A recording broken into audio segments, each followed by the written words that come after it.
Ce titre, donc un fantôme dans la bibliothèque, renvoie à cette fiche qui marque matériellement l'absence d'un livre dans un rayonnage. Et pour moi, c'est aussi par extension tous ces livres en creux dans votre texte, tous ces livres que vous évoquez, dans une présence-absence, parce qu'ils sont là en notes, dans des commentaires que vous faites, qui sont comme des excursions, dans des renvois. Ce sont vos livres, les livres d'autrui, les livres que vous avez aussi publiés évidemment dans la librairie du XXIe siècle, les auteurs que vous avez rassemblés aussi dans votre revue, le genre humain.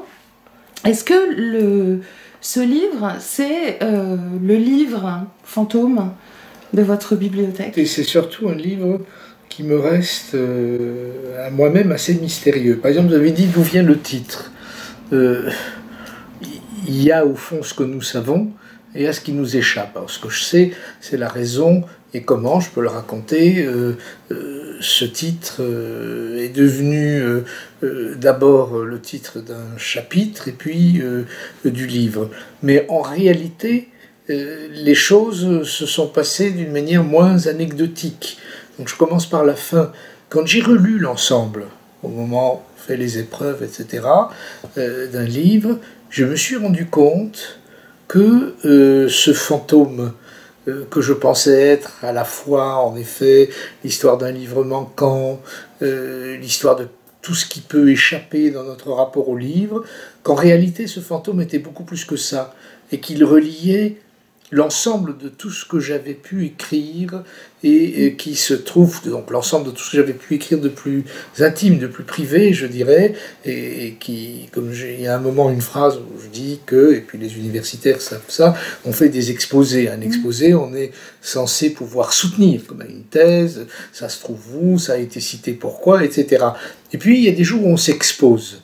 Alors ça, c'est un livre où l'auteur, qui se mêle intimement avec le narrateur, s'expose. Le chapitre, qui s'appelle Un fantôme dans la bibliothèque, qui a donné le titre au livre, a une histoire très singulière. Thierry Grillet, responsable des publications à la BNF, est venu me voir un jour et bon, je raconte l'histoire, comme on ne se connaissait pas, vous savez comment c'est, quand on se rencontre et qu'on ne connaît pas quelqu'un, chacun, on est un peu... voilà, donc il prend rendez-vous, on se voit, il me dit voilà, nous allons faire un numéro de l'ancienne revue de la BNF. Alors je commence par lui dire ah oui, c'est le merveilleux magazine que vous tirez à 50 ou 60 000 exemplaires. Il me dit non, pas du tout, c'est la vraie revue qui s'appelle la revue de la Bibliothèque nationale de France et nous préparons un volume sur la lecture. Vous comprenez, c'était il y a 5 ou 6 ans, enfin en 2010, disons 2011, tout change très vite, le numérique, la preuve là, le numérique, les livres, la lecture, et comme vous êtes à la fois un érudit, ça je dis avec un certain humour là, un érudit, un savant, un écrivain, un éditeur, un professeur, ça continue comme ça, alors est-ce que, voilà, un essai de 12 000 signes, ce serait formidable sur ce que c'est lire et écrire pour vous. Vous voyez notre volume, il va s'appeler L'homme qui lit. Je dis, vous savez, les femmes lisent plus que les hommes, mais bon. Et puis, étape 1.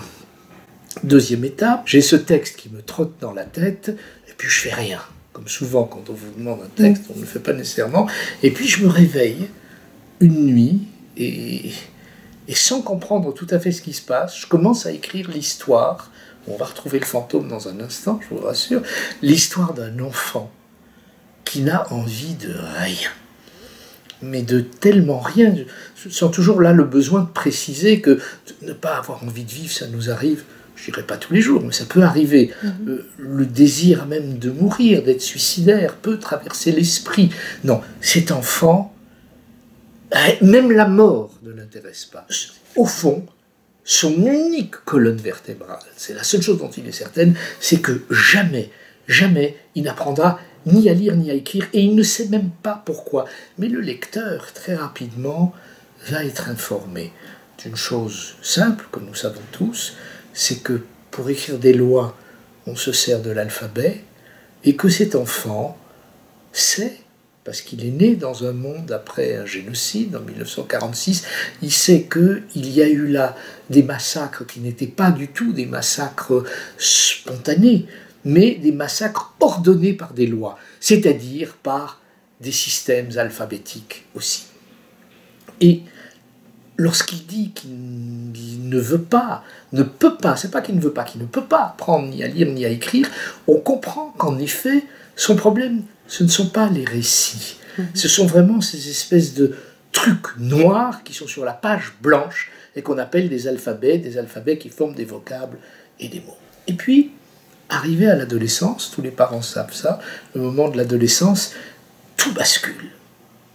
Tout se réorganise dans la vie d'une jeune fille ou d'un jeune homme.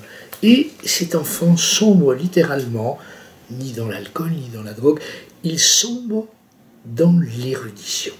Sans aucun alphabet, il fait du grec, du latin, de l'hébreu, du sanskrit, et il se met comme un fou à courir dans les bibliothèques, mais pas pour lire les livres, pour quelque chose qu'il ne sait pas, qu'il cherche dans les bibliothèques. Et il faut dire, vous le savez, en tout cas moi, quand j'avais 16-17 ans, on ne pouvait aller dans les grandes bibliothèques que si on était étudiant ou si on était majeur. Donc il se fait, c'est un sans-papier des bibliothèques, il se fait des faux papiers et il arrive dans les bibliothèques.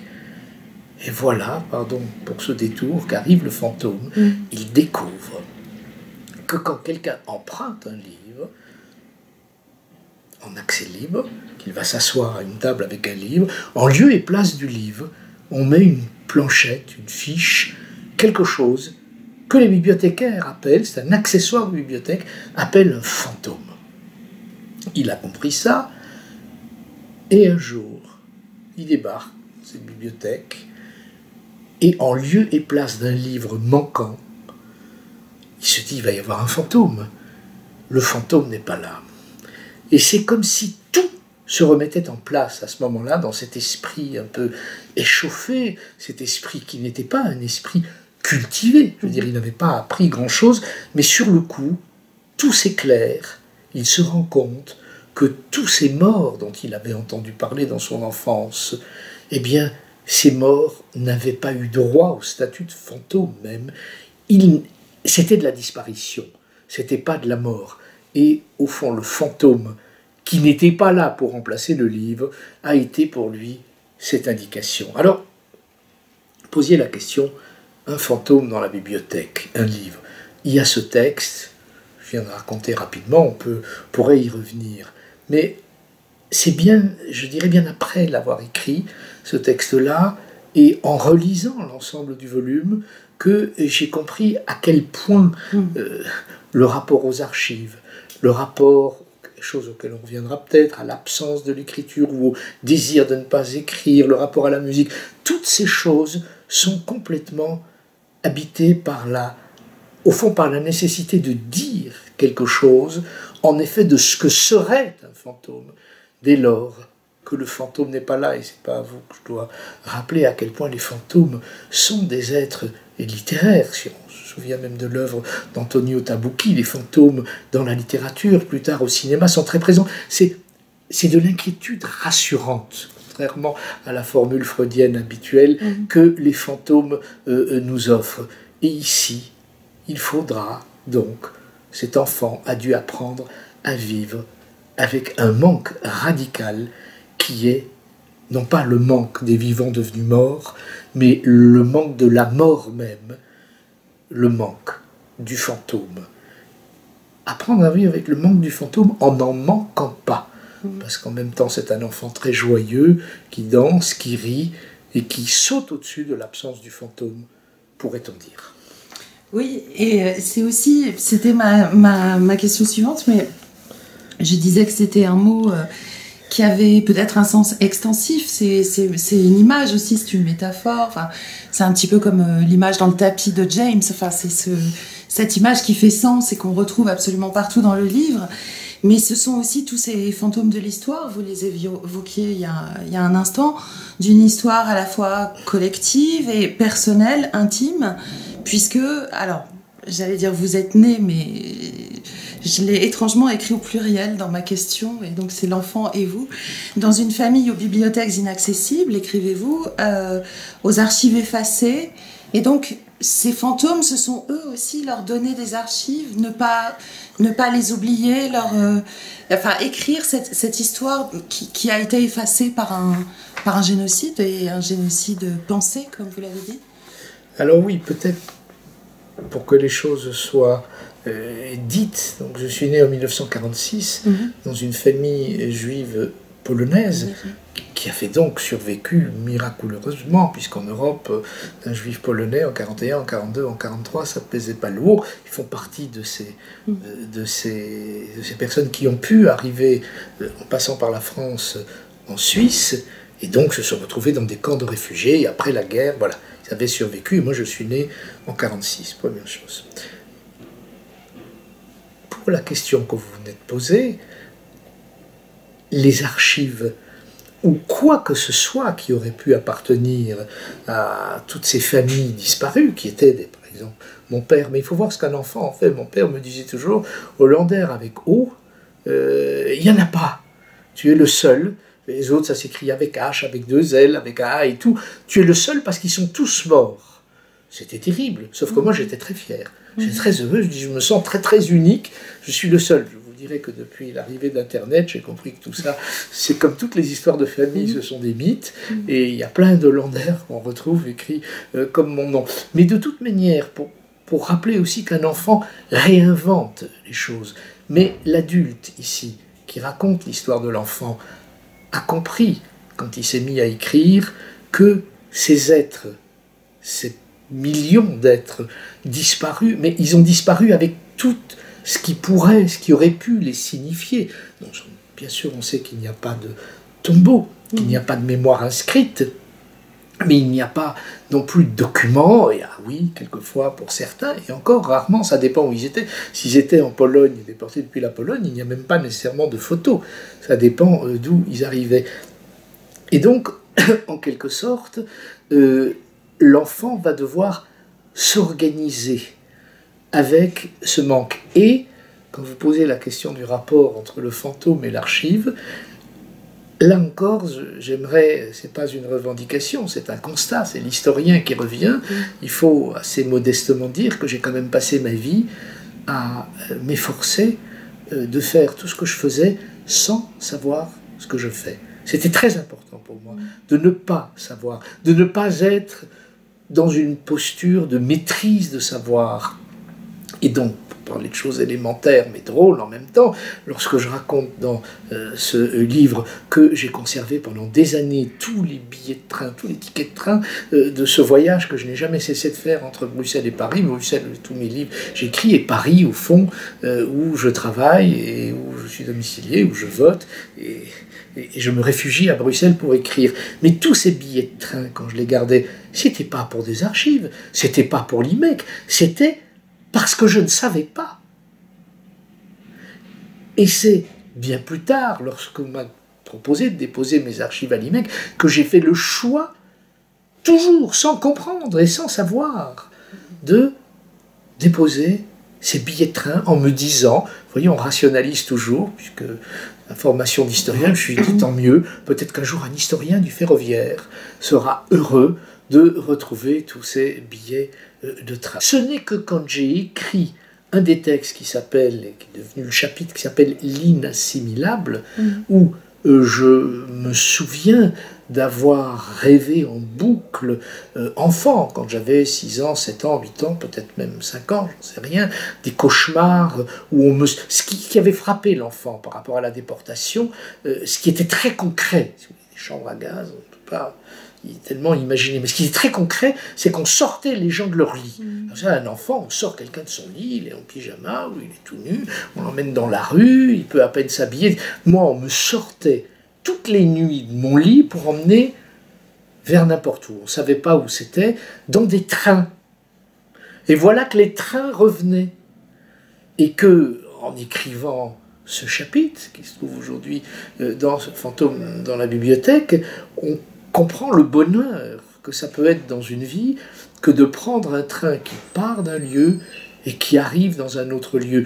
Mais il faut dire, une fois de plus, les choses à la fois modestement et sobrement. Si depuis l'âge de 13 ans, parce que c'est comme ça, j'ai passé ma vie dans les trains, c'était évidemment sans aucune intention de rien réparer.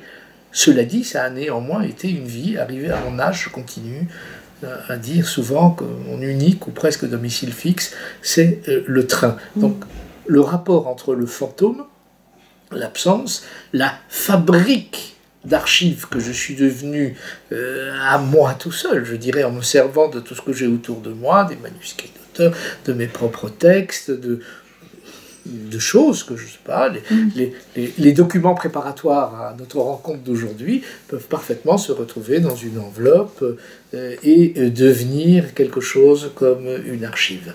Moi, j'ai été très frappée aussi par les numéros, parce que vous dites maintenant noter les numéros des billets électroniques. Oui. Et c'est pareil, c'est dans un imaginaire d'enfant des camps de concentration. Ces numéros m'ont frappé aussi. Oui. Ouais. Oui. Mais vous voyez, là encore, c'est vrai qu'en écrivant ces phrases, il y a le double sens. Il y a le fait que les billets ont disparu et qu'on vous donne des codes d'accès. Et le contexte dans lequel ça se retrouve dans ce chapitre, évidemment, évoque au lecteur immédiatement d'autres numéros et d'autres tatouages. Pour revenir au titre toujours, parce que j'ai pas mal de questions sur ce titre, il y a ce mot bibliothèque, parce qu'on a beaucoup parlé du fantôme, mais ce mot de bibliothèque, il est évidemment synonyme de librairie, je pense à Montaigne, et donc pour moi, il y avait aussi ce rapport à la librairie au sens d'une bibliothèque, d'un bureau dans lequel on range, ou on tente de ranger ses livres. Une bibliothèque, c'est aussi une collection. Est-ce que c'est une manière de faire de ce livre l'image en petit d'un ensemble beaucoup plus vaste? Parce que ce qui est très frappant aussi, alors vous le justifiez, vous dites qu'on vous a demandé de publier ce livre dans cette collection, qui est votre collection, et en même temps, c'est tellement l'analogone de l'ensemble de la collection, pour moi, qui avait comme une référence entre bibliothèque, librairie, ce livre dans cette collection pour la première fois. Alors vous avez tout à fait raison, parce que vous savez que quand un livre est terminé, on peut hésiter sur son titre. Alors diacritique, on peut raconter des choses qu'on ne raconte pas ailleurs. Donc par exemple dire qu'il y avait 3 titres possibles, qui je crois 3 bons titres. Un des 3, c'est Un fantôme dans la bibliothèque, celui qui se retrouve. Mais les 2 autres, c'était quoi? C'était Le cliveur de diamants. C'est un bon titre. Un bon titre, vous savez, ça ne se comprend pas. Les langues du paradis, c'est quoi? C'est un bon titre. On ne sait pas. Le cliveur de diamants, mais celui que je pensais au départ qui serait vraiment le titre, parce que c'est un des textes clés aussi, qui apporte énormément d'éléments, je pense, à l'ensemble de ce qui se trouve dans ce livre, c'est l'inassimilable, dont on pourrait beaucoup parler. Alors, c'est vrai que quand il y avait les 3 titres, je me rappelle, Le cliveur de diamants, L'inassimilable et Un fantôme dans la bibliothèque, c'est possible que si ça n'avait pas été à être publié dans la librairie du XXIe siècle, cette collection que j'ai créée en 1989 au Seuil, j'ai trouvé qu'il y avait quelque chose en effet d'éclairant et de drôle, de cocasse aussi, à ce qui est ce titre-là dans cette collection-là. Et vous avez raison de rappeler que, au fond, ce volume, il est publié au Seuil dans cette collection, à la demande à la fois de sa première lectrice, Séverine Nickel, et d'Olivier Bétourné, le PDG, qui, quand il l'a lu, m'a dit à l'évidence, il faut que ce soit dans votre collection. Pourquoi tant de précautions?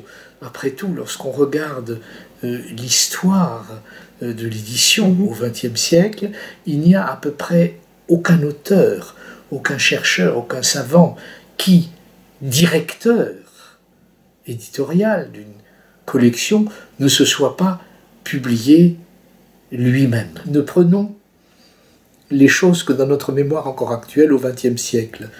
Henri Bert, la plus grande collection de sciences humaines à partir des années 20, chez Albin Michel, ça existe toujours, l'évolution de l'humanité. Ses propres écrits sont publiés dans sa collection. Pierre Nora, bien sûr, dans la bibliothèque des histoires. Braudel s'est publié dans une collection, si je ne me trompe pas, qu'il dirigeait chez Flammarion. On peut prendre énormément Bernard Noël, les écrivains, les poètes, chez Flammarion, dans la collection Texte qu'il dirigeait. Or, j'avais toujours dit, sans en exclure la possibilité, que, et donc pendant un quart de siècle, que je ne souhaitais pas, j'ai été publié ailleurs, je ne souhaitais pas être publié dans ma propre collection pour une raison presque enfantine, qui est que quand on écrit pour les autres, et que j'avais pas envie d'écrire pour moi-même, pour dire les choses ainsi, et c'est en effet, en quelque sorte, par le truchement d'Olivier Bétournet et de Séverine Nickel, que j'ai eu droit à me retrouver dans cette librairie du XXIe siècle. Ça, c'est pour faire le lien entre le titre et la collection. Et un certain nombre des premiers lecteurs et lectrices, en effet, au Seuil, quand ils ont lu le livre, m'ont dit ce que vous venez de dire. C'est-à-dire qu'ils trouvaient qu'il y avait une résonance, et même plus, entre ce que je racontais, où quand même beaucoup d'auteurs de la collection sont nommés, sont présents, et cette collection dont on m'a souvent demandé à quoi elle correspondait. C'est quoi une collection où il y a des romans, de la pure fiction, où il y a de la poésie, où il y a ce qui a le plus compté dans les sciences humaines. Si on pense que l'année prochaine, il y aura la correspondance Jacobson-Lévi-Strauss, entièrement inédite, et si vous prenez ce couple Jacobson-Lévi-Strauss, vous avez toutes les grandes inventions des sciences humaines au milieu du XXe siècle. Donc, ça fonctionne comment? Alors, c'est vrai, avec un peu d'imagination, l'imagination de la lectrice que vous êtes, quand vous venez de me dire qu'il n'était pas certain que vous distinguiez bien vos rêves de ce que vous avez lu, de la lecture que vous faites, avec l'espoir que toutes les lectrices et tous les lecteurs seront comme vous, c'est-à-dire qu'ils cesseront de vouloir comprendre ce que j'essaie d'écrire ou de dire, mais qu'enfin ils s'accordent à elles-mêmes et à eux-mêmes l'autorisation de lire et de comprendre ce qu'ils souhaitent trouver dans un texte. Oui, c'est le contraire de ce qu'on nous apprend souvent à l'école, mais je crois qu'à partir du moment où on fait ça, oui, dans ce livre, on peut retrouver plusieurs clés des modes d'emploi, de la manière de poser les unes et les uns aux côtés des autres le grand nombre d'auteurs qu'il y a aujourd'hui dans cette collection. Oui, et on y reviendra peut-être, mais c'est aussi, au-delà de cette très très belle collection, la librairie du XXIe siècle, c'est aussi la manière dont se constitue toute bibliothèque depuis ces fantômes. Vous dites, il y a une phrase extraordinaire, page 43 de votre livre, vous dites, et si la fonction la plus efficace de toute bibliothèque était d'inciter à une lecture sans fin qui n'aura jamais lieu. Alors vous en parlez des livres que vous n'avez pas lus dans votre bibliothèque, comme tout grand lecteur. On a des livres qu'on espère lire un jour, enfin, comme une promesse d'avenir et de lecture. Mais il y a cette idée aussi, un fantôme dans la bibliothèque, que quelque chose se construit d'une bibliothèque dans cette absence, dans cette présence-absence, toujours. Oui. Oui. Vous savez, en vous écoutant, je me dis que, au fond, le rapport à la bibliothèque et à tous ces livres qu'on ne lit pas, qu'on ne lira jamais, c'est un rapport aussi très concret, très matériel, très charnel. Donc il y a d'une part des livres dont on se dit que peut-être on pourrait rêver de les lire, on ne les lit pas, mais il y a aussi ces livres que l'on désire absolument avoir autour de soi, dont on sait parfaitement bien qu'on ne lira pas. C'est-à-dire, il y a les livres, vous venez de faire cette citation, qu'on peut rêver de lire et qu'on ne lira jamais, mais il y a aussi les livres dont on sait, par une sorte de savoir très peu assuré, mais néanmoins dont on sait qu'on ne les lira pas, mais on souhaite néanmoins qu'ils soient près de nous, comme pour nous rassurer. Je me souviens, Yves Bonnefoy disait toujours, c'est extraordinaire ce qu'on aime avoir autour de soi comme livre dont on sait parfaitement qu'on ne les lira jamais. C'est encore une autre catégorie. Ça fait pas. Il y a les livres qu'on rêve de lire et qu'on ne lira peut-être pas, mais il y a ceux qui ne font même pas partie de ce rêve. et que néanmoins on souhaite, je dirais, absolument avoir le compagnonnage. C'est quoi? Alors là, on rentre dans une catégorie onirique d'un autre type, dans une catégorie onirique où le livre a pour fonction de ne pas être lu. C'est une sorte de savoir dont on rêve en soi sans y accéder. Pour faire quoi? Pour savoir quoi? Pour fonctionner comment? Il y aurait beaucoup de choses à dire à ce propos. Peut-être dernier sens de ce titre, mais vous l'avez évoqué au tout début d'ailleurs. Ce fantôme dans la bibliothèque, c'est évidemment... alors, j'allais dire c'est vous, mais c'est en tout cas cet enfant auquel il faudra une vie entière pour apprendre à lire. C'est le dernier texte du livre. Pardon, et qui est devenu l'unique fantôme de sa bibliothèque. Ce sont les derniers mots du livre qui font retour au titre, qui invitent aussi, un peu comme la Chartreuse de Parme, à le relire pour comprendre pourquoi il y a eu ce glissement du la bibliothèque à sa bibliothèque ou du sa bibliothèque à la bibliothèque. C'est comme une appropriation finale. Et donc, est-ce que ce fantôme à la troisième personne, c'est vous, c'est tout lecteur de ce livre qui est invité à le relire ou reparcourir? Pourquoi ce texte-là est justement à la fin comme un rappel du titre? D'abord, rappelons que le fantôme dans la bibliothèque qui termine le livre, ce chapitre-là, il s'agit bien de l'histoire de l'enfant qui a une volonté analphabète. Oui. Donc c'est un érudit sans alphabet. Voilà. Le texte dit qu'il sait même ce qui se trouve dans les livres qu'il n'a pas lus, que les auteurs qui les ont écrits et composés ne savaient pas ce qu'ils y déposaient. Donc c'est une espèce de savoir suprême, pas du tout mystique, technique presque, lié à des choses qu'on n'explique pas et qui ne sont d'ailleurs même pas de la magie. C'est là qu'il y a le fantôme. Mais le fantôme est là aussi parce qu'il est là comme la clé de la volonté analphabète pour expliquer l'histoire du gosse qui refuse d'apprendre à lire et à écrire. C'est-à-dire qu'il refuse de s'accorder aux lois d'un pouvoir meurtrier. Pouvoir meurtrier, encore une fois, dont il faut souligner qu'il s'appuie sur des lois, sur des législations, c'est-à-dire sur la légalité même, sur une autorité légitime. La légitimité, lorsqu'on peut commettre un génocide d'une manière légitime, et si le mot légitime a quelques liens avec la loi étymologiquement, on peut l'utiliser là, le fantôme appartient à cet univers-là. Donc c'est certain que c'est cet enfant-là. Il y avait la seconde question que vous posiez, est-ce que ce serait chaque lectrice, chaque lecteur? Et ça, ce serait un rêve.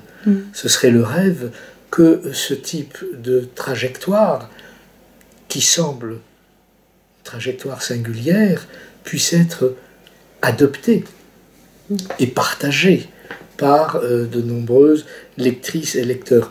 Probablement oui, ce que vous dites, certainement, parce que je pense que le rapport au livre, et même le rapport à ce type de récit, même si on ne le lisait pas, est quelque chose qui certainement appartient à beaucoup plus de gens que ce qu'on imagine. Et quand je dis même si on ne le lisait pas, c'est quelque chose là encore de très matériel, de très concret. Je veux dire, la première réception de ce livre, au moment où il était sur épreuve, m'est venue, comme ça, par hasard, de la part d'acteurs et d'actrices, quelquefois même que je ne connais pas, qui ont accepté.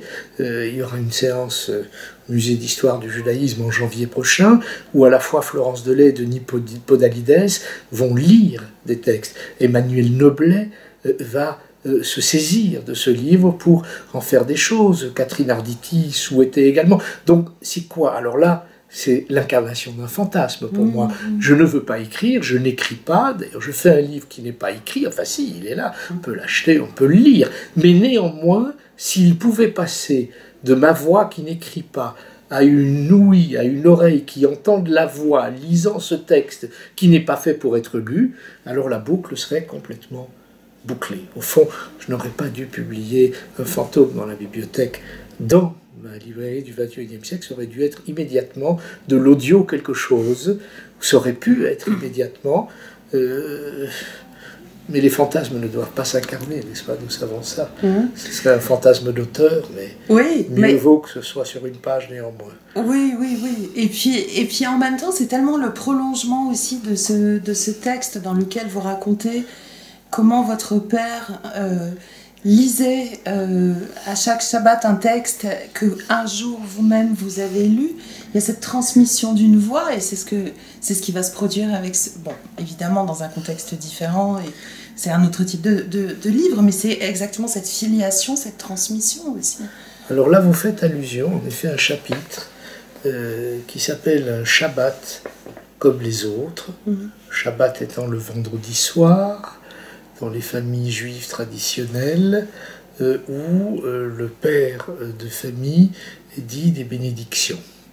Ces bénédictions, d'abord, il faut savoir, c'est une chose un peu particulière, c'est simplement la déclamation de quelques versets de la Genèse, qui dit le premier jour il a fait ça, le deuxième jour il a fait ça, le troisième jour il a fait ça, le sixième jour, le septième jour il s'est reposé, voilà, donc on va se reposer. Voilà. Donc c'est un texte extrêmement archaïque, où la foi est du degré zéro. Je dis ça parce que ce serait un autre débat. Vous savez que dans l'hébraïsme ancien et dans le judaïsme d'une manière générale, il n'y a pas de foi, il n'y a pas de croyance. La croyance est une invention telle qu'elle est, d'une manière moderne, entièrement chrétienne, et une invention d'ailleurs géniale, il faut saluer, mais il n'y a pas de croyance, il n'y a pas de foi telle qu'on l'entend, nous, aujourd'hui, dans l'Occident chrétien, dans le judaïsme ancien. Et donc, ce texte que j'ai écrit, et qui est entièrement inédit, là, que j'ai écrit au moment où mon père avait à peu près 100 ans, en sa présence d'ailleurs, c'est un texte que j'ai écrit un vendredi soir, en effet, frappé par quoi? Par le fait que cet homme, qui était déjà à l'époque beaucoup plus âgé que moi, parce que mes parents étaient très vieux, n'est-ce pas? Quand je suis né, ma mère avait 43 ans, mon père devait avoir le même âge. Donc, à l'époque, c'était un âge certain, en 1946, voilà. Que cet homme avait passé toute sa vie, sans croire en aucun Dieu, à dire tous les vendredis soirs des bénédictions dans une langue morte, qu'il ne comprenait pas vraiment, il devinait ce qu'il disait, mais c'était pas un érudit, c'était pas un savant. Mon père était un homme qui n'a jamais lu de livres. Donc tous les vendredis soirs, en hébreu, s'adressant à celles ou ceux qui étaient autour de lui, principalement ma mère et ses enfants, qui n'y pigeaient rien de plus, qui ne comprenaient pas l'hébreu. Et ce texte pose la question de c'est quoi de lire, c'est quoi un rituel au fond? C'est quoi un rituel dont la plénitude pas au sens mystique, mais au sens concret, dont le plein serait de la vacance, du vide, de l'absence de sens. C'est quoi quand ça fonctionne comme ça? Ça, c'est un des aspects de ce texte, où à un moment, j'ai fait d'ailleurs quelques pages sur, et qu'est-ce qui se passait si nous essayions de lire nos langues vivantes, si je prenais le journal, là, Le Monde de cet après-midi, et je me mets à le lire comme si c'était de l'assyrien ou du sanskrit, en essayant de déchiffrer. Qu'est-ce qui se passe si on lit une langue vivante comme si on se servait d'une langue morte? Je crois qu'on aurait accès à beaucoup de choses étranges qui nous échappent par l'habitude de lire et de croire qu'on comprend ce qu'on lit, c'est une chose. Mais il y a une autre chose encore à laquelle vous venez de faire allusion, qui est l'histoire du jeune homme et puis de l'adulte que j'ai été refusant, ne souhaitant pas faire ces bénédictions du vendredi soir. Et cet homme, arrivé à la fin de sa vie, il avait presque 100 ans, comme il l'avait fait auparavant, et sans aucune insistance, me demandait est-ce que tu veux toi aussi? Avec un verre de vin, dire. Et je me suis rendu compte à ce moment-là, d'abord je lui ai dit oui, je termine par ces phrases en hébreu, ce chapitre se termine comme ça, Yom HaShishi, Vayoklu HaShamayim Va'aretz V'kol Tzova, et ainsi de suite. Mais ce que j'ai surtout compris, c'est que mon refus, c'était pas le refus de la religion, ça c'est simple. Pas croire en Dieu est une chose élémentaire, en tout cas pour des gens comme moi. Non, c'était le refus de la génération et du passage du temps. Parce qu'au moment où vous acceptez de rentrer dans le rituel qui n'est pas le vôtre, mais qui est celui d'une génération précédente, vous êtes déjà, vous, à ce moment-là, la génération précédente en devenir. Et donc c'est ça qui se passe. dans ce texte. Mais il y a aussi ces mots que du coup vous connaissez et que vous pouvez dire sans avoir eu l'impression de les avoir appris. C'est toujours cette idée d'un fantôme quelque part et qui se concrétise, enfin qui se... Mais écoutez, je ne sais pas ce que les sociologues racontent de ça. Ils ont certainement beaucoup de choses à dire parce que ce serait une histoire qu'on pourrait appeler de la réception impalpable. De quoi s'agit-il ? On m'a dit récemment Pérec. Quelle importance a eu Pérec pour vous ? Je dis, il faut que je commence par dire que je n'ai jamais lu Pérec. Au moment où je l'ai rencontré, je connaissais à peine son nom. Au moment où je lui ai commandé ce texte, Pensée classée, on y reviendra peut-être après. Ouais. Mais de toute manière, une œuvre comme celle de Pérec, comme certaines autres œuvres, peuvent nous habiter entièrement sans qu'on ait eu à le lire. Parce que c'est une œuvre qui a essaimé d'emblée. Prenez Paul Celan. Je connais les chiffres de vente de Paul Celan. Ce sont des chiffres très modestes pour ce poète énorme, sans doute un des plus grands poètes européens de la seconde moitié du XXe siècle. Dans les gazettes, tous les jours, les gens vous mettent le poète de la Shoah, Paul Celan, etc. Les gens ne le lisent pas. Il existe dans la présence, dans la mémoire et dans la réalité lettrée et affective, alors même qu'on ne le lit pas. Donc, la présence concrète d'une littérature jamais lue dans la mémoire des humains, dans des sociétés où on écrit, je ne raconte pas là une société orale, c'est très normal ce que je dis là, ce sont des choses en effet qui sont peu, enfin me semble-t-il, examinées. Oui, le tour de force de votre livre, c'est de systématiquement les rendre présentes, et alors qu'on est dans quelque chose à la fois totalement paradoxal, puisque impalpable, et en même temps très matériel. Votre livre, c'est aussi une collection d'archives dont vous donnez les sources et les circonstances dans les dernières pages. Et c'est un livre qui obéit à ce qu'il décrit, c'est-à-dire un geste de classement et d'archivage qui laisse aussi de côté, dans un oubli volontaire, me semble-t-il, d'autres textes.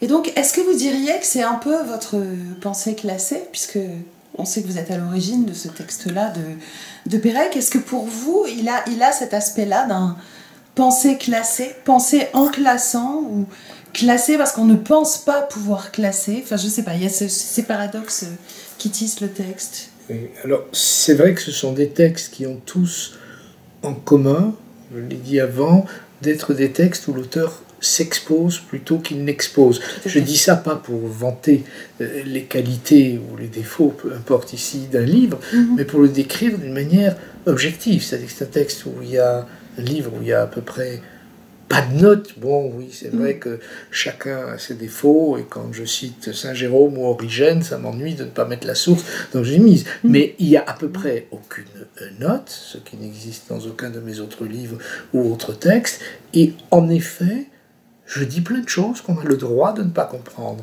que l'auteur que je suis, quelquefois je relis 1, 2 fois, 3 fois, je dis mais là j'ai voulu dire quoi, je suis incertain, je reprends, ah oui, là ça pourrait s'éclairer parce que 12 pages après je dis ceci, c'est un vrai puzzle, c'est un puzzle pour moi, mais ne sommes-nous pas souvent des puzzles à nous-mêmes dans nos propres existences? C'est vrai que c'est un livre qui essaie aussi non pas de brouiller des frontières, mais peut-être de les recomposer entre existence, vie, savoir et même écriture. Comment écrire comme on danserait? Ça ne marche pas comme ça. Comment, en effet, lire et écrire comme quelque chose qui serait de l'ordre du chant, du souffle? On le sait, c'est une chose très simple, ce qui est de l'ordre de l'écriture est le contraire de l'immédiateté. On peut lire ou on peut rêver de lire d'une manière immédiate, mais enfin, il faut qu'on ait quand même accès à l'instrument alphabétique pour pouvoir lire de cette manière, c'est-à-dire lire sans s'apercevoir qu'on lit. Mais écrire sans s'apercevoir qu'on écrit, c'est peut-être possible pour un certain nombre d'auteurs, je n'en doute pas, mais ce n'est pas nécessairement, ou en tout cas ça longtemps, ça n'a pas été mon cas. Et alors, vous écrivez justement qu'il y a une dimension onirique de l'archive, associée, écrivez-vous, à une bonne dose d'arbitraire et de plaisir. Et est-ce que vous diriez qu'il y avait aussi ça dans ce livre, c'est-à-dire un plaisir onirique de la collection et du classement? Alors je différencierai quand même, oui, puisque vous me donnez oui. la chance de le faire, l'aspect onirique et ludique du rapport aux archives et l'aspect onirique et ludique de la création et de la composition de ce livre, Un fantôme dans la bibliothèque. Les chapitres de ce livre ont tous en commun, c'est là où j'en étais, puis le film a échappé, comme souvent quand on parle. C'est pourquoi d'ailleurs, quelquefois, peut-être on écrit pour essayer de rattraper des fils qui échappent. Donc, ces chapitres ont tous en commun d'être des chapitres où l'auteur s'expose, c'est-à-dire où il n'a pas à soutenir ni à défendre ceux qui s'y trouvent. S'il fallait utiliser un autre mot, alors qu'il ne s'agit pas d'autobiographie. Il y a plein de choses autobiographiques qui sous-tendent et qui sont là, qu'on peut sentir et qui ne sont jamais dites. Par contre, ce serait une écriture, ce serait une sorte de fiction, de quelque chose d'intime, à cela près que cet intime se veut objectif et collectif. C'est très singulier, c'est pas de l'égo-histoire, c'est pas du tout individuel. Donc là, ce sont ces textes, et il peut y en avoir d'autres que j'ai écrits, que je n'ai pas posés là, mais enfin, ces textes-là appartiennent à cette mélodie-là. Par contre, l'aspect ludique dans le choix des archives qui sont déposées à l'IMEC, ça c'est une autre affaire. Pourquoi ? Parce que ce sont des jeux de pistes. Très concrètement aussi, parce que quelquefois le temps manque. Mais prenons l'exemple, par exemple, de l'émission que nous sommes en train de faire. Faisons que j'ai préparé un certain nombre de documents où je me suis dit, mais qu'est-ce qu'on va pouvoir se raconter comme ça, etc. Et qu'il y a des choses qui restent. Il y a fort à parier que ça se retrouve dans une enveloppe. Mais l'enveloppe ne sera pas nécessairement du tout une enveloppe d'un envoi que vous m'auriez fait ou qui aurait quelque lien avec diacritique. Cette enveloppe sera une autre histoire mienne et je créerai un rapport tout à fait ludique, parce que insensé probablement, entre la pochette où se trouveront ces archives et le contenu de ces archives. Mais cela même n'est bien sûr pas du tout systématique, et lorsque j'ai reçu une lettre d'un tel ou d'une telle et que je conserve, je ne vais pas lui transformer son enveloppe. Donc il y a à la fois une indication ludique à celles ou ceux qui un jour iront mettre leur nez dans ce type d'archives, mais en même temps une manière déjà d'indiquer que tout ce qui se trouve dans des archives nous échappe à nous, comme créateurs ou producteurs d'archives, et de faire savoir aussi à celles et à ceux qui regarderaient dans ces archives que s'ils espèrent un jour maîtriser quelque chose, qu'ils sachent qu'ils se trompent entièrement.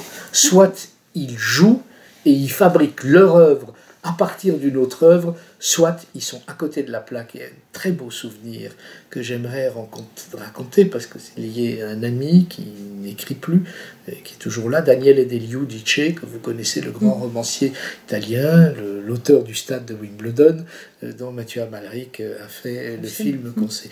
Deliudice, pour un texte merveilleux que j'ai édité dans ma collection également, qui s'appelle Le musée de Reims. Je ne raconte pas l'histoire du musée de Reims, très beau quand même, d'un homme qui perd sa vue et qui court dans des musées pour voir, alors qu'il ne voit plus. Voilà, un tableau particulier, mais Le musée de Reims, avant même d'être édité, avait été mis en scène. Et je lui avais demandé, après avoir vu la mise en scène, je lui ai demandé, est-ce que tu as participé? Est-ce que c'était à Lyon, à la Villa Gilet, et c'était la Cornerie, si je me souviens bien, qui avait fait la mise en scène. Et il était là, j'étais venu à la Villa Gilet pour regarder, et je lui ai demandé, mais est-ce que tu fais comment? C'était l'époque où, entre Beckett et Nathalie Sarraute, je ne sais plus, tout le monde se disputait, quel est le rôle de l'auteur dans la mise en scène qui va se faire de son texte, est-ce qu'il doit tout vérifier ou pas, lâcher prise, etc. J'ai dit, tu fais comment? Est-ce que tu interviens? Est-ce que tu es content? Est-ce que tu n'es pas content et tout? Et il a eu cette formule extraordinaire. Il a dit, tu sais, quand j'écris, ça naît d'un rêve chez moi. C'est un rêve. Voilà que quelqu'un d'autre vient, un metteur en scène, et me dit, voilà, j'aimerais mais j'aimerais quoi quand il va faire une mise en scène de mon rêve? Et alors il me dit, Delio Dice, il me dit, au fond, ça veut dire que j'ai fait un rêve et que quelqu'un me propose de rentrer dans mon rêve pour faire son rêve. C'est son rêve à lui ou à elle. Voilà. Quand on a la lucidité et la conscience de cela, on est entièrement, me semble-t-il, dans la rigueur de la création, ici artistique, ailleurs elle peut être scientifique, et on est aussi entièrement dans une liberté non seulement créatrice, mais ludique, au fond. Vous voyez bien que dans tout ce que je viens d'évoquer, la seule chose qui ne se trouve jamais, c'est ce qu'on appellerait le sérieux. Ce que j'appellerais le sérieux ici, c'est beaucoup les choses, la gravité, mais enfin c'est le sérieux dont Nietzsche parlait, c'est-à-dire un faux savoir, une fausse créativité, mais beaucoup d'arrogance et beaucoup de pouvoir. Alors là où il y a du pouvoir plutôt que de la création, je préfère m'abstenir. Pour revenir toujours à la structure du livre, j'avais envie de citer une phrase de La chasse aux évidences. Enfin, moi, je l'ai puisée dans La chasse aux évidences, donc de Race sans histoire. Vous parlez d'un texte de Pierre Vidal-Naquet qui s'appelle « Les Juifs, la mémoire et le présent ». Et votre texte s'appelle « Mémoire », au pluriel, justement, du judaïsme. Et je voudrais citer les premières lignes de ce texte. Vous écrivez « Lorsqu'un livre se déploie, par les articles qui le composent sur une quinzaine d'années, c'est d'abord l'intimité intellectuelle d'un auteur qui s'y dévoile. » Et vous dites beaucoup, vous êtes exposé dans ce livre, vous dites en même temps, c'est pas une autobiographie, bien sûr, c'est pas un texte totalement... vous avez parlé d'égo-histoire aussi. Est-ce que, quand vous parlez de ce livre de Pierre Vidal-Naquet, on ne pourrait pas y voir un commentaire par anticipation, alors déjà de Chasse aux évidences, mais aussi de la forme de ce fantôme, de cette structure, c'est-à-dire des textes qui sont additionnés, qui sont liés entre eux, qui sont des strates temporelles aussi recomposées à la manière des essais de Montaigne, j'y reviens, ou de ce texte-là de Pierre Vidal-Naquet, c'est-à-dire un autoportrait en fragments, et pour reprendre le terme que vous employiez dans ce texte-là, le dévoilement d'une intimité intellectuelle. Oui, je vous remercie d'abord de citer ce chapitre qui, comme vous venez de le rappeler, se trouve en effet aujourd'hui dans Race sans histoire, dans la collection Point au Seuil, où il y a toute une série de portraits, des portraits de Humboldt, de Vidal-Naquet, de Léon Poliakov, de Rachel Hertel, de Jean-Claude Grimbert, théâtre. Voilà. Bon. Et en effet, c'était un compte-rendu que j'avais réécrit à l'occasion de Race sans histoire d'un volume de Pierre Vidal-Naquet où il réunissait des textes, comme on l'a rappelé, d'une quinzaine d'années. Donc moi, ici, en ayant tout réécrit, c'est vrai, ce sont 40 ans de texte. Mais ce que vous dites est probablement très juste. Je n'y ai pas pensé, c'est-à-dire que le geste même de choisir, de réunir un certain nombre de textes presque indépendamment, si je repense à Vidal-Naquet, puisqu'il ne s'agit pas là de ses mémoires, n'est-ce pas? Il s'agissait d'un recueil sur le judaïsme antique notamment. Le fait de réunir des textes de la part d'un auteur, c'est bien sûr, oui, vous avez raison, c'est à la fois un geste, oui, d'autobiographie écrivante, pourrait-on dire, mais aussi une manière de portrait qu'on assume. Alors, en ce sens-là, on pourrait dire que même s'il y a très peu d'événements explicitement autobiographiques, encore que, je crois que si on y regarde de plus près, peut-être aussi que je suis un peu je suis un peu autodéfensif là quand je dis ça, parce que je viens de décrire un chapitre qui raconte le vendredi soir avec mon père. Il y a beaucoup d'autres choses. Il y a la manière de collecter les archives, il y a le rapport à la bibliothèque, le fait que ma bibliothèque est en aucun désordre absolument non alphabétique. C'est-à-dire qu'il faut à chaque instant que je puisse tout retrouver là où ça se trouve, sans que ce soit un rangement utilisable par qui que ce soit d'autre que moi. Donc c'est vraiment pas une bibliothèque publique, c'est une bibliothèque très intime et très privée. Et c'est vrai ce que vous dites, c'est vrai. Le fait de réunir des textes, ou en tout cas ce volume-là, oui, indépendamment de ce qui se trouve nécessairement exposé et écrit, oui, c'est une forme de... Alors oui, d'autoportrait, si on peut dire. Ce serait alors l'autoportrait d'un fantôme, quand même. Oui. Et alors, j'y ai pensé aussi parce qu'il y a quelque chose qui m'a frappée dans le début de La chasse aux évidences, puisque moi j'ai repris ce volume ancien, et qui était présent aussi dans des textes que vous avez la gentillesse de me donner avant notre rencontre. Il y a cette expression qui m'a frappée, qui est publier des textes qui portent leur date. Vous écrivez porter leur date. Et je trouve que cette formule dit beaucoup, c'est-à-dire c'est à la fois un texte qui est pris dans un contexte, c'est-à-dire qui est daté d'une certaine manière, sans que j'y mette aucune vision négative, aucune connotation négative, mais c'est aussi cette idée que ça témoigne d'un moment pour porter vers un après. Et ça montre bien que ce texte qui porte date mène à autre chose, c'est-à-dire que dans ce livre, dans Un fantôme dans la bibliothèque, il y a des textes tout à fait inédits, vous l'avez dit, il y a des textes que vous avez réécrits, mais c'est comme un ensemble qui fait date au pluriel ou qui porte date au pluriel. Est-ce que vous êtes d'accord avec ça ou... Oui, tout à fait. Enfin, c'est vrai que les textes, c'est un peu descriptif. Chez un notaire, on pourrait dire tel texte porte telle date. Donc après, il y a tous les jeux qu'on a raison, que vous avez raison de faire avec le verbe porter. Le porter, on porte aussi vers l'avenir, bien sûr. Alors, si j'ai voulu, à la fin du livre, vous y avez fait allusion plusieurs fois, donc je vais le repréciser, dire l'atmosphère, je dirais, culturelle, qui a présidé à l'écriture, je dirais, à la première version de ces textes, puisque ici, vous vous retrouvez avec des textes, y compris Matériaux du rêve, long texte qui avait été écrit en réponse à des questions de Nathalie Léger, qui n'a jamais été publié tel quel, mais qui a fait un volume hors commerce de l'IMEC. Ce texte-là est entièrement... Il y a des pages entières qui sont parties, il y a des pages entières notamment sur ce que c'est une installation archéologique qui sont nouvelles, par exemple. Bon, donc, le problème n'est pas ici la réécriture. Tout a été beaucoup repris, mais néanmoins, j'ai souhaité que les lectrices et les lecteurs puissent... C'est pas une question de bibliographie, mais savoir ou entrevoir l'atmosphère intellectuelle et culturelle qui a présidé à la première rédaction de ces textes. Prenons le texte le plus ancien, 77.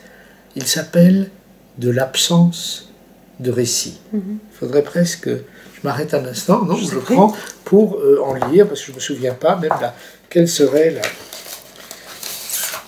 De l'absence de récit, 77, c'est un texte qui est dédié à la messe en si de Jean-Sébastien Bach, c'est comme ça.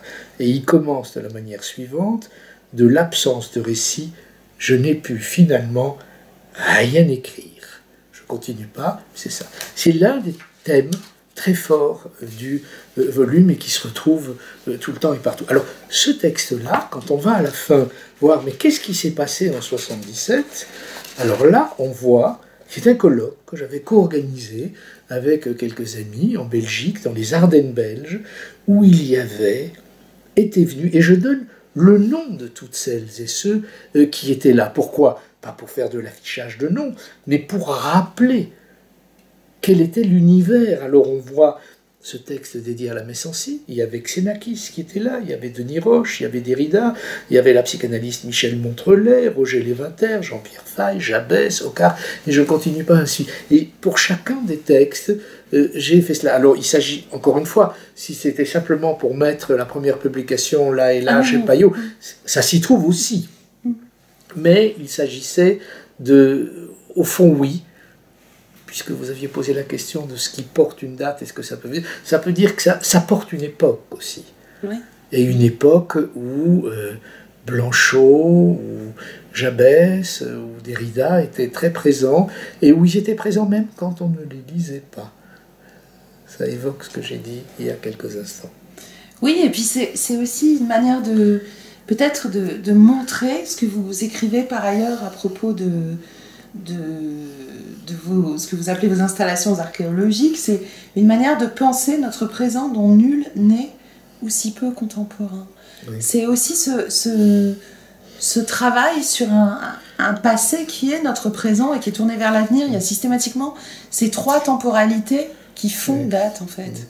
Oui. C'est certain que je suis souvent frappé, en particulier aussi de la part d'un certain nombre d'historiens, de voir à quel point ils peuvent être peu présents à leur propre contemporanéité.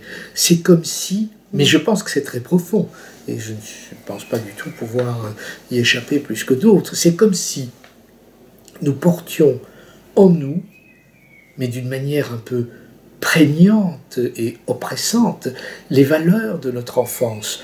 Vous savez bien que les gens, à partir d'un certain âge, ils se disent, mais le pain coûtait autant, le rapport même à l'argent, l'usage de l'argent. Il y a très peu de gens qui, arrivés à l'âge adulte, se mettent à avoir un autre type de rapport à la monnaie que leurs parents avaient. C'est comme si ça prenait deux ou trois générations pour pouvoir se décrocher d'une mémoire qu'on ne connaît pas de nous, qui nous habite et qui nous façonne, qui fait qu'en effet, parmi nos meilleurs intellectuels en France aujourd'hui, on les reconnaît, pas besoin de les nommer, ils vivent avec un rétroviseur.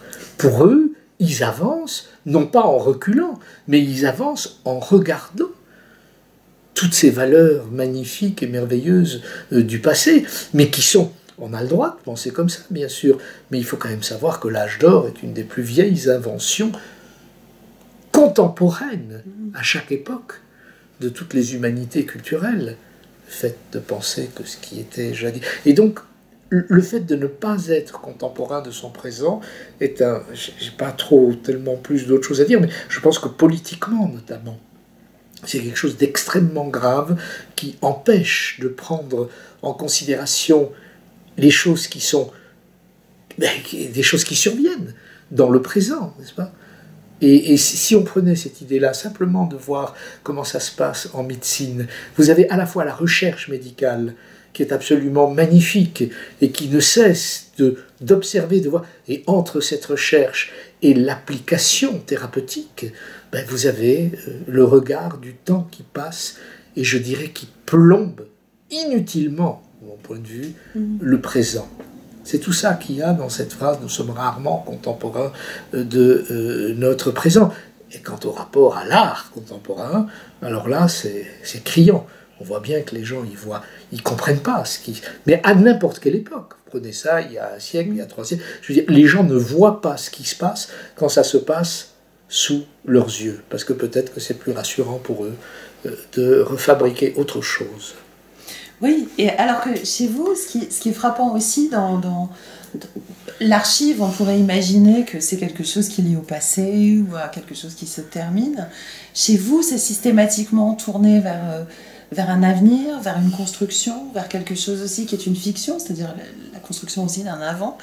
Et vous parlez aussi de toutes ces archives que nous permet la modernité, c'est-à-dire vous parlez de la Dropbox, des mails, de toutes ces archives immatérielles et de la transformation que cela induit pour notre mémoire. Vous êtes très très attentif à ça. Je ne peux pas faire autrement. J'ai vu, et je n'ai pas dévoilé de grands secrets, que des amis avec qui je travaille encore, où je travaillais, ils m'envoyaient des fax, Tabouki. Quand on corrigeait des épreuves et qu'on n'était pas dans la même ville, Antonio Tabouki, il m'envoyait des fax. Bon, Luc Dardenne aussi. On pourra, dans mes archives à l'IMEC, voir le moment précis où les fax deviennent des mails, voir aujourd'hui des SMS que je recopie en mail pour les imprimer.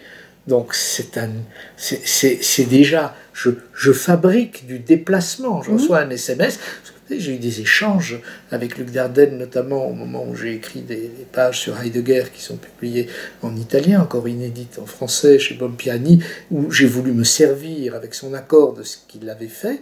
Luc Dardenne, un des deux frères, mais qui est non seulement cinéaste, mais philosophe aussi, il m'avait envoyé de très longs SMS pour pouvoir m'en servir. Je les ai traduits, si on peut dire techniquement, en mail et imprimés, mais d'une manière plus, comme pour le verbe porter, les archives. Mais les archives, ça ne peut pas être du passé. Ça n'a jamais été du passé. Parce que qui va s'occuper de regarder quoi? Même lorsque vous signez un document chez un notaire, ce n'est porteur et efficace que le jour où quelqu'un va s'en servir, parce qu'on est mort, parce qu'on divorce, parce que n'importe quoi, etc. C'est-à-dire que c'est de l'avenir à l'état pur, les archives. Il n'y a pas plus produit d'avenir que l'archive, pourrait-on dire. Oui, j'avais noté cette phrase que vous employez. Vous parlez d'archives comme fabrique d'une fiction d'avenir et comme une mémoire d'avenir. Mais c'est dans l'imaginaire commun qu'on pense archives passées, alors que c'est exactement l'inverse. Mais parce que les archives, oui, mais c'est parce que les archives, ce ne sont pas les archives qui sont le passé. Les archives ont toujours été de l'avenir. Vous savez ce qui est du passé? C'est l'usage que certains font des archives, parce que c'est l'établissement d'un pouvoir. Ça, la construction, l'élaboration, les gens savent ça, qui étudient comment les fondations de l'ordre des Jésuites ou autre chose, etc. Voilà, ce sont des études passionnantes que Pierre-Antoine Fabre a pu conduire, par exemple, l'historien. Non, mais quand on étudie le passé, ou lorsqu'on veut se servir des archives pour fabriquer du pouvoir contemporain, à ce moment-là, les archives deviennent en effet une trace du passé qui va servir à fonder du pouvoir. Mais l'archive, lorsqu'elle s'autogénère ou est produite par une institution, quelqu'un, elle est, à l'instant où elle est produite, elle est entièrement tournée vers un usage d'avenir. Alors après, cet usage peut devenir en effet à la fois passif, passéiste, rétrograde, tout ce qu'on veut. J'avais pensé aussi à ce texte que vous avez écrit sur Starobinsky, toujours dans Race sans histoire, où vous parlez de son érudition du sensible, et vous parliez de Action et réaction, donc un de ses livres, en disant c'est une biographie intellectuelle qui fait de chaque chapitre un itinéraire. Et pour moi, c'est exactement ça, ce livre aussi, c'est-à-dire une arborescence, des itinéraires. Et ce train dont on parlait au début, c'est aussi ce mouvement de déplacement. Vous parliez de recomposer des frontières aussi entre les domaines scientifiques qu'on a tendance à penser de manière totalement étanche, ce qui est une hérésie, me semble-t-il. Mais est-ce que il y a cette volonté vraiment d'être dans quelque chose qui serait de l'ordre de l'itinéraire et du déplacement dans ce livre? Écoutez, ce que vous dites là me touche beaucoup et rejoint au fond. Alors c'est un peu bizarre de dire parce que je suis censé être l'auteur de ce livre. Enfin, c'est ce qu'on me dit, c'est ce que je suis obligé d'assumer. En tout cas, je suis face à la loi, je dirais. Bon, parce que quand on écrit, on ne sait pas nécessairement ce qu'on fait. Mais après, on vous dit, vous l'avez écrit, ou bien vous-même vous dites, j'ai écrit tout.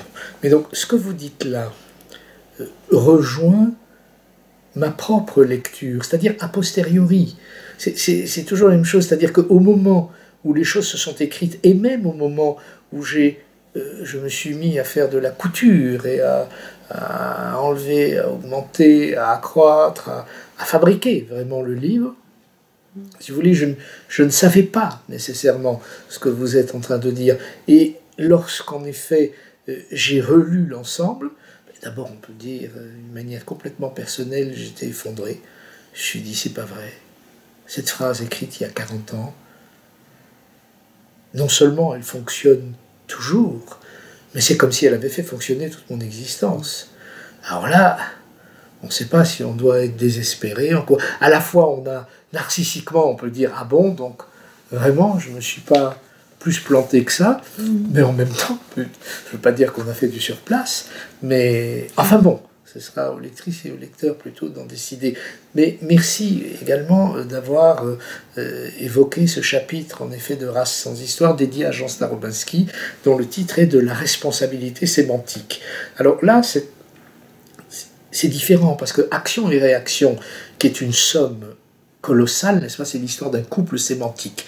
C'est le mot action et réaction entre le corps biologique, le corps physique, vous savez, quand on fait une cutie et que le corps réagit, et le corps politique, lorsqu'il y a des réactionnaires, donc entre action et réaction. Et c'est vrai que j'ai eu la chance d'éditer ce livre, de beaucoup travailler sur ces textes, ça m'était apparu et c'est ce que j'ai essayé d'écrire dans Race sans histoire, dans ce chapitre dédié à Starobinsky, ça m'était vraiment apparu comme une autobiographie, dans ce cas-là, je dirais pas masqué, mais comme un érudit qui avance dans ses chantiers d'érudition et qui dit ce qu'il a de plus intime à dire en se servant des textes des autres.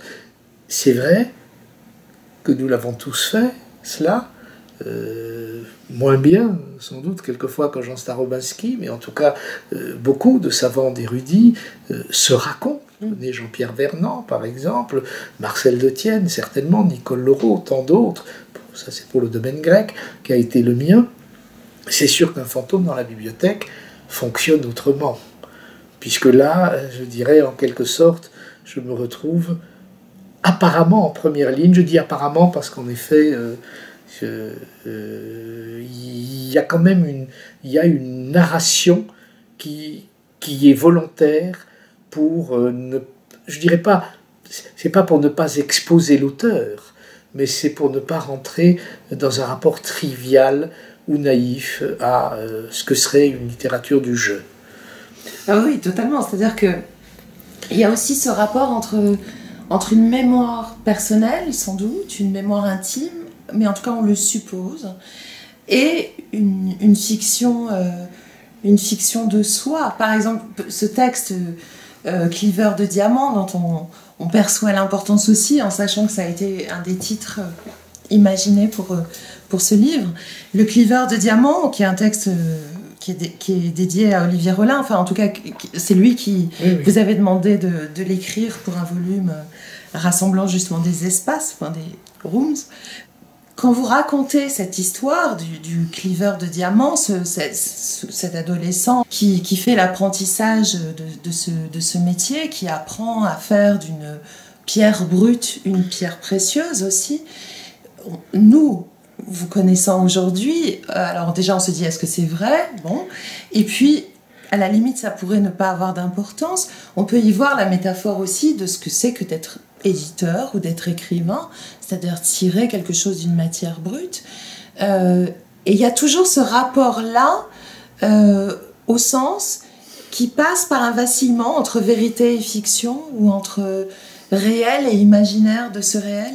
Et donc quand je parlais d'itinéraire, c'est aussi ce flou-là, ce vacillement vraiment, non ? Oui, il y a beaucoup de choses dans ce que vous venez de dire. Alors, il y a d'une part, on pourrait dire qu'il y a fiction et réalité à plusieurs niveaux dans ce que vous venez de dire. Première chose, c'est, est-ce que le bonhomme qui écrit ça, c'est biographique ou pas ? Est-ce que l'auteur, mais qui ici ne parle pas ou n'écrit pas en auteur mais en narrateur, est-ce qu'il a vraiment été Cleaver de diamant ? Alors oui. Il a été Cleaver de diamant, il a été il a été apprenti, comme on pourrait être apprenti maçon, il était apprenti de cet artisanat très particulier, médiéval, de cliver des diamants entre 17 et 19 ans, puisqu'il ne voulait pas aller à l'école, il faisait pourtant du théâtre en même temps, et donc il était cliveur de diamants. Alors, le fait que ce soit à ce point, pourrais-je dire, autobiographique, dans mes archives à l'IMEC, on peut trouver le contrat d'apprenti rédigé en flamand, puisque c'était en vers, en Belgique. Bon. Mais ce fragment entièrement autobiographique donne lieu à un chapitre qui est de la pure fiction.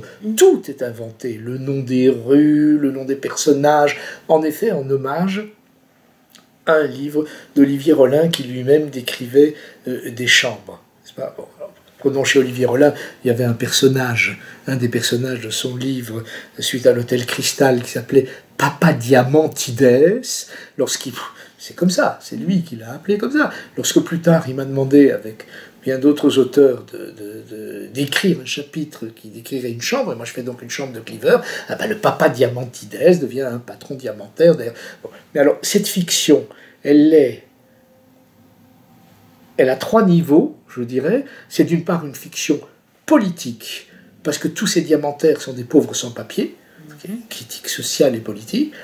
D'autre part, c'est une fiction technique qui décrit, je ne vais peut-être pas le faire, encore que, mais ça prendrait du temps, ce que c'est de cliver donc cliver un diamant, on va dire le synonyme de cliver le plus simple, ce serait fendre. Pour dire ce que c'est cliver un diamant, souvenez-vous, prenez une pièce de bois. Vous voyez, un bois, vous voyez le fil du bois. On peut le scier, on peut tout faire avec du bois. Mais si on veut le fendre, il faut suivre le fil. Et de la même manière, un diamant, on peut le scier, on peut le faire briller, on peut faire un tas de choses. Mais le cliver, il faut suivre le fil, le sens qui est indiqué par le diamant. Et donc, il y a la fiction technique. Et puis, en raison de tout le vocabulaire qui traverse ce chapitre, c'est aussi une fiction érotique. Alors voilà le cliveur de diamants.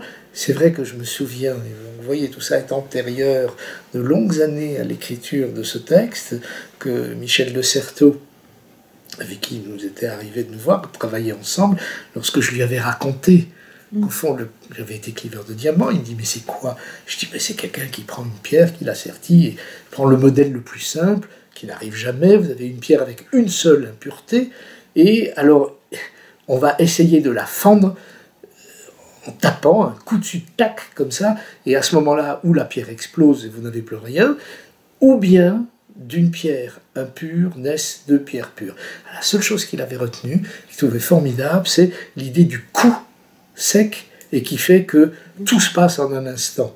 C'est une figure, évidemment, de l'existence. Alors, en ce sens, ça c'est l'autre niveau, l'autre registre de fiction et de réalité que vous évoquiez. C'est vrai que le cliveur de diamant peut être une figure de la vie même, c'est-à-dire du fait que souvent, les choses les plus importantes dans nos existences, à toutes et à tous, se jouent en un fragment de seconde qui est tellement bref que souvent il nous échappe entièrement d'ailleurs. Ce livre, c'est, alors peut-être pas un autoportrait, mais peut-être un autoportrait oblique et par fragments, mais c'est aussi un livre qui est très tourné vers autrui. Peut-être que j'ai pas assez évoqué cet aspect-là du livre dans mes questions, puisque vous évoquez Pérec, on en a parlé, vous évoquez Lydia Flem, vous évoquez Ivan Jablonka, vous évoquez son histoire des grands-parents que je n'ai pas eu et qui est un livre que vous avez édité dans la librairie du XXIe siècle. Est-ce qu'il y a aussi dans ce livre et dans les textes que vous évoquez, non pas une forme de projection, ça serait un peu trop facile, mais de reconnaissance au sens le plus noble du terme. Et est-ce que être éditeur de ces textes, c'est pas cette reconnaissance-là, se reconnaître, non pas au sens de se chercher et d'un narcissisme, mais de trouver dans ces textes, et c'est pour ça que finalement vous les évoquez aussi, pour vous dire qu'ils vous constituent quelque chose que vous cherchiez, peut-être, ou que vous ne cherchiez pas, mais une question qu'il vous pose. Alors, c'est vrai que quand, exactement par rapport à ce que vous dites, que quand on m'a souvent demandé c'est quoi l'édition dans ta vie? Alors là encore, on peut, vous savez, quand on nous pose une question, à l'instant où on répond, ça dépend du moment où on est dans sa vie, on peut tout recomposer, comme on fait dans une psychanalyse, et d'ailleurs ça devient une forme de réalité. Mais si je reprends les faits, donc là je dis des choses que je ne recompose pas, ce n'est pas une interprétation, c'est factuel. La première chose, c'est que quand j'étais jeune chercheur, je ne savais pas que l'édition... Enfin, je savais qu'il y avait des livres, mais je ne savais pas qu'il y avait des éditeurs. Ça n'existait pas, je n'avais pas cette culture-là. C'est pas quand j'avais 23 ans, 24 ans, que j'achetais les origines de la pensée grecque de Vernance, parce qu'un prof d'archéologie m'avait dit que c'était bien. Et je ne savais pas qui était Maspero, je ne savais pas que Vidal Naquet dirigeait la collection dans laquelle il a publié un grand nombre de ses livres, un autre exemple, Henri Bert, etc. Bon. Donc première chose, je ne connais pas l'édition. C'est un fait. Deuxième chose, jeune chercheur, j'arrive à Paris, et contrairement à pas mal de mes amis, je ne suis pas au CNRS. Même si je suis invité à la rue d'Ulm, en pensionnaire étranger, j'étais belge à l'époque, ce n'est plus le cas maintenant, j'avais une bourse très modeste, mais comment dire, la vie quotidienne, c'était quoi? C'était en effet que j'avais rencontré un certain nombre de gens, que je me suis mis à faire des émissions de radio, je vous raconte la généalogie de l'édition, notamment pour la radio belge, où j'ai fait la première émission au monde, il n'y en avait jamais eu avant avec Jacques Derrida. Pourquoi? Parce que j'étais à la rue d'Ulm, je suivais son séminaire, il y a Glas qui a été publié, après quoi il a été obligé, comme il m'a dit, d'accepter des émissions pour France Culture, ce qui n'avait jamais été le cas avant. Bon, donc je fais de la radio, et puis France Culture, etc. Et je rencontre un certain nombre de journalistes, et notamment Jean-Paul Enthoven, qui à un moment me dit « Est-ce que tu veux pas diriger une collection chez Hachette, Hachette Littérature ?» On est en 83-84, ça s'est fait en 85, où j'ai créé ma collection Textes du XXe siècle, qui est l'ancêtre immédiat. C'était les livres de textes du XXe siècle, aujourd'hui encore, et la librairie, ce sont les mêmes types d'auteurs et la même démarche, si vous voulez. Et je lui dis à Enthoven, je me fais une lettre, je lui dis que ça me paraît une très très mauvaise idée, parce que moi, si je publie un jour des auteurs, j'aimerais publier des très grands savants comme on publie des poètes. C'était l'idée déjà de ne pas séparer les divers registres du savoir. Et quand on regarde les premiers livres dans le texte du XXe siècle, on trouve immédiatement et d'emblée Pérec et Jean-Pierre Vernant, par exemple. Voilà. Bon. Donc, le rapport à l'édition a été, vous avez tout à fait raison, d'abord un rapport aux aînés. Aujourd'hui, je suis heureux de publier Yvan Jablonka au Camille de Toledo, dont j'aime beaucoup les livres, ou Hélène Giannichini, qui a à peine 26-27 ans. C'est des auteurs très, très jeunes, mais mon rapport à l'édition, au moment où j'ai commencé à faire de l'édition, était un rapport aux aînés, à mes aînés, avec qui je travaillais. J'ai publié beaucoup de textes qui concernent le monde grec, et où, en quelque sorte, je me suis servi du hasard ou du contexte éditorial pour avoir la chance, on parlait d'action et réaction, Jean Starobinski, mais pendant des années, nous avons travaillé à deux sur ce livre, et là, en effet, si on va à l'IMEC, les archives d'action et réaction sont très très riches, avec toutes les versions, avec toutes les annotations, les siennes, les miennes, et ainsi de suite. Donc, l'hommage que je rends aujourd'hui dans ce livre à tous ces auteurs est aussi l'hommage de l'enfant analphabète. Pourquoi ? Parce que, si j'avais rêvé de devenir un acteur de cinéma, j'aurais adoré avoir la chance d'approcher Bergman, Fellini, plus tard Woody Allen, que c'est ici, puisque je rêvais, ou j'essayais, de manière très timide, de devenir chercheur, de pouvoir faire des choses, en effet, avec Vernant, avec Lévi-Strauss, avec qui j'avais fait des émissions de radio, ne sachant pas que j'aurais la chance de publier ces posthumes par la suite, grâce à Monique Lévi-Strauss. C'était en effet, pour moi, une manière d'apprendre à lire et à écrire très concrètement, avec beaucoup de responsabilités, parce que quand vous lisez quelqu'un qui est votre aîné, et dont vous avez de toute manière tout appris, je ne vais pas corriger un livre de Jean Starobinski ou de Jean-Pierre Vernant. Par contre, quand je lis, comme chaque lectrice, comme chaque lecteur, on a le droit de poser une question. Et lorsque le texte n'est pas encore imprimé, et qu'on pose une question, ça peut enclencher des réponses. Donc voici, après ce détour, ou ces détours, ma réponse à votre question. Oui, la présence des auteurs dans un fantôme dans la bibliothèque et la présence de celles et ceux, Michel Perrault par exemple, dont j'ai tant appris, Arlette Farge, en les lisant. Parce qu'en regardant comment un tel fait son livre, j'ai pu aussi avoir accès à un métier qui n'était pas le mien. Après tout, je n'étais qu'un cliveur de diamants pendant très peu de mois, mais quand même pendant 18 mois.